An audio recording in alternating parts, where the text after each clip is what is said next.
Good afternoon traders. இன்றைக்கி நம்மளோட Nifty 50 intraday level எப்படி இருந்தது?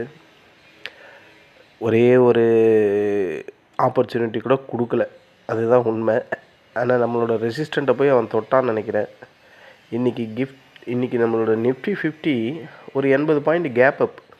அதனால் நம்மளோட நேற்று சொல்லியிருந்த அந்த ஃபஸ்ட்டு ரெசிஸ்டண்ட் மைனர் சொல்லியிருந்த 24,546க்கு மேலே தான் ஓப்பனே ஆச்சு.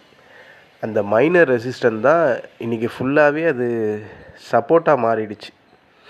நான் ஒரே ஒரு ட்ரேட் எடுத்தேன். எப்போ எடுத்தேன்னா, ஒரு பியரிஷ் கேண்டில் வந்து நல்ல ஒரு 2 மணி இருக்கும்னு நினைக்கிறேன். அப்போ எடுத்தேன். பெரிய ப்ராஃபிட்லாம் இல்லை, 1000 ரூபா தான் எடுத்தேன் ஒரே ஒரு ட்ரேடு. ஏன்னா அவன் அங்கேருந்து அந்த ரெசிஸ்டண்ட்டை சப்போர்ட்டாக மாறதுனால ட்ரை பண்ணலான்ட்டு அங்கே ட்ரை பண்ணேன். அங்கேருந்து ஒரு புல்லிஷ் கேண்டில் ஒரு 1200 ரூபா ப்ரோக்கரேஜ் போக 1000 ரூபா இன்றைக்கி ப்ராஃபிட். அவ்வளோதான். வேறு எதுவும் ஒரு ட்ரேட் தான் பண்ணேன், வேறு எதுவும் பண்ணலை. இன்றைக்கி ஆப்பர்ச்சுனிட்டினா அது ஒன்று தான் ஃப்ரெண்ட்ஸ் நமக்கு கொடுத்தது நிஃப்டி 50. அதுக்கப்புறம் நம்மளோட அடுத்த ரெசிஸ்டண்ட்டு 24,631, அதுக்கும் இந்த 24,546 இதுக்கும் தான் ஆடிக்கிட்டே இருந்தது. அந்த ரெசிஸ்டண்ட்டை தொடும் போது வாங்கணுன்னு ஒரு ஐடியா இருந்தது. சரி வேணான்னு விட்டுட்டேன். அதனால் இன்றைக்கி நான் நிஃப்டி 50ல் ஆக்டிவாக இல்லை. ஏன்னா காலையிலேருந்தே ரொம்ப டல்லான மார்க்கெட் தான். ரொம்ப மைல்டாக மேலே போகுது, மைல்டாக கீழே வருது. ஒரு அக்ரெசிவ் இதுவே இல்லை, ஆப்பர்ச்சுனிட்டி கொடுக்கல. அதனால் ஒரு ட்ரேட். அதே மாதிரி சென்செக்ஸும் அந்தளவுக்கு ஒன்றும் இல்லை. சென்செக்ஸில் நான் எந்த இதுவையும் ப்ளே பண்ணலை. நீங்கள் யாராவது சென்செக்ஸில் இந்த நம்மளோட மோஸ்ட்லி சப்போர்ட்டுக்கே வரவே இல்லை. அதுதான், சென்செக்ஸ்லேயும் வரல, நிஃப்டி 50லேயும் வரல.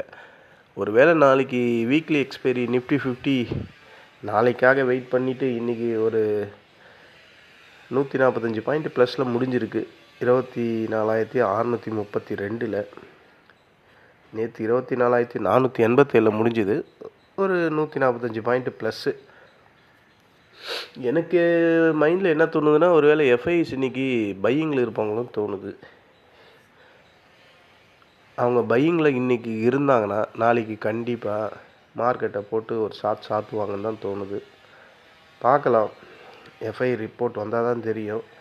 எதையுமே நம்ம எதை வேணால் வாயில் பேசிடலாம், ரிப்போர்ட்டை பார்த்தா தான் அதை அனலைஸ் பண்ண முடியும். இல்லை, எனக்கு தோன்றதை நான் சொல்கிறேன், வேறு ஒன்றும் இல்லை.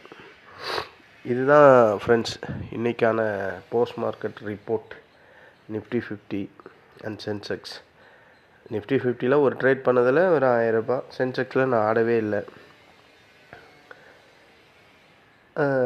அது இல்லாமல் நேற்று மார்க்கெட் எல்லாம் யூஎஸ் மார்க்கெட் எல்லாமே நல்லா ப்ளஸில் முடிஞ்சிருக்கு. அந்த சைனாவுக்கு ஒரு 90 நாள் வந்து டேக்ஸ் ஃப்ரீ பண்ணி வச்சுருக்காங்க, போஸ்ட்பான் பண்ணி வச்சுக்கிறாங்க. அதனால் மார்க்கெட் நேற்று நல்லா ஏறி போச்சு. இந்த ஒரு ரீசனால் நமக்கு கிஃப்ட் நிஃப்டி ஒரு 100 பாயிண்ட் 110 பாயிண்ட்டு கிட்ட ஹையில் ட்ரேட் ஆகியிருந்தது. காலையில் நமக்கு ஓப்பன் ஆகும்போது ஒரு 82 85 பாயிண்ட்டோ ஸ்பாட் ஓப்பன் ஆச்சு. அந்த கெயினை, அந்த ப்ராஃபிட் கெயினை வந்து அப்படியே சஸ்டெயின் பண்ணிக்கிட்டே இருந்தாங்க. இன்றைக்கி ஒரு கேப் ஃபில்லிங் வேறு இருக்குது. நேற்று இருந்த 24,487க்கும் இன்றைக்கி அவன் ஓப்பன் ஆன அந்த ரேஞ்சுக்கும் பிட்வீனில் ஒரு கேப் இருக்குது. நாளைக்கெல்லாம் எனக்கு தெரிஞ்சு அந்த கேப்பை ஃபில் பண்ணுவான்னு தான் தோணுது. பார்க்கலாம், கீழே வர்றதுக்கு வாய்ப்புகள் அதிகமாக இருக்குது. நல்ல டீட்டெயில்டான ரிப்போர்ட்டை நான் ஈவினிங் ப்ரீ மார்க்கெட் ரிப்போர்ட்டில் சொல்கிறேன். அதுக்குள்ளே இந்த எஃப்ஐஎஸ் டேட்டாவும் வந்துடும். அவங்க என்ன சைடில் இருக்காங்கன்னு பார்த்துட்டு நம்ம கன்ஃபார்ம் பண்ணலாம். அதுக்கப்புறம் சப்போர்ட் அண்ட் ரெசிஸ்டன்ட் லெவலில் நம்ம ஃபிக்ஸ் பண்ணலாம். இது இன்றைக்கி 13/8/25க்கான ஒரு போஸ்ட் மார்க்கெட் ரிப்போர்ட் தான். சரி ஃப்ரெண்ட்ஸ், நம்ம ஈவினிங் பார்க்கலாம் நாளைக்கான ரிப்போர்ட்டில். நன்றி, வணக்கம்.